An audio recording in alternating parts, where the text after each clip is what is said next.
Assalamu alaikum wa rahmatullah. Mai girma gwamnan jihar Katsina, tsakani da Allah mu al'ummar jihar Katsina mun kasa gane ina wannan gwamnatin taka ta nufa.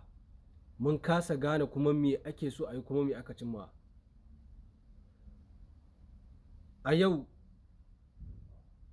bisa ga labaran da suke zuwa, an yi sasanci da 'yan ta'adda, ɗaya daga cikin manyan 'yan ta'adda da suka addabi yankunanmu na Katsina, Adamu Aleru, wanda yana ɗaya daga cikin 'yan ta'adda wanda aka ayyana ana neman shi ruwa a jallo.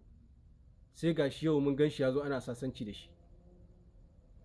Duk da yake baka ƙasa, amma mun sani cewa babu wani wanda ya isa yi wani sasanci irin wannan ba tare da saninka ba, ba kuma tare da izininka ba.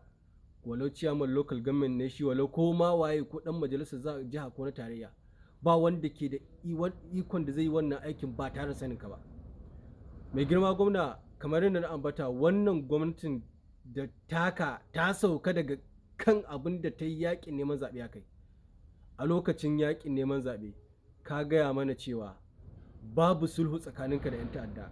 Yau gashi muna gani ana yi, kamar yadda kwanakin baya muka ga ciyaman local government na Jibiya ya jagoranci sasanci da 'yan ta'adda.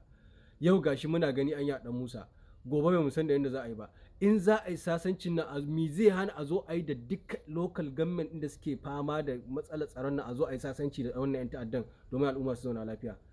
Ka ce ba za ka yi sasanci da 'yan ta'adda ba, gashi yanzu mun ga ana yi. Ka ce za a shiga daji a neme su ba sai an bari sun zo ba. Yau gashi 'yan ta'addan nan ba shiga daji aka farauce su ba, su ne suke shigowa cikin gari suna farautar mutane, suna kashewa, suna tafiya don tafiya. Ka ce da kai za a dinga shiga daji. Yau shekara 2 da 'yan kwanaki har yanzu ba mu ganka daidai da rana ɗaya ka jagoranci a shiga daji domin farautar 'yan ta'addan nan ba. Haba mai girma gwamna, kai babban mutum ne, bai kamata mai ilimi, bai kamata a ce kai da kanka za ka zo ka faɗi abin da ba za ka iya aikatawa ba. Yanzu gashi al'amura suna ta ƙara kwancewa. In an yi sasanci da 'yan ta'addan nan, daga wannan local government ɗin sai su koma su addabi can.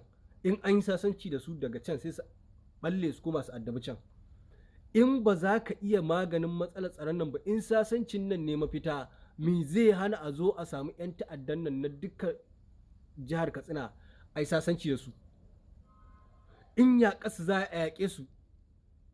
Amma ba zai yiwu a yi ta kashe al'umma ba, ko da yaushe sai gafara sa ake ba a ga ƙaho ba.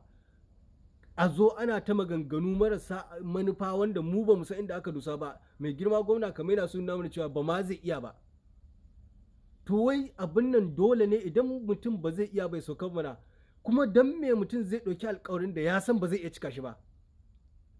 Ko mai girma gwamna bai da ilimin gwamnati, bai san me yake tafiya cikin gwamnati ba kafin ya shige ta, ko kuwa kallon me kowa ya mata a wajen fili?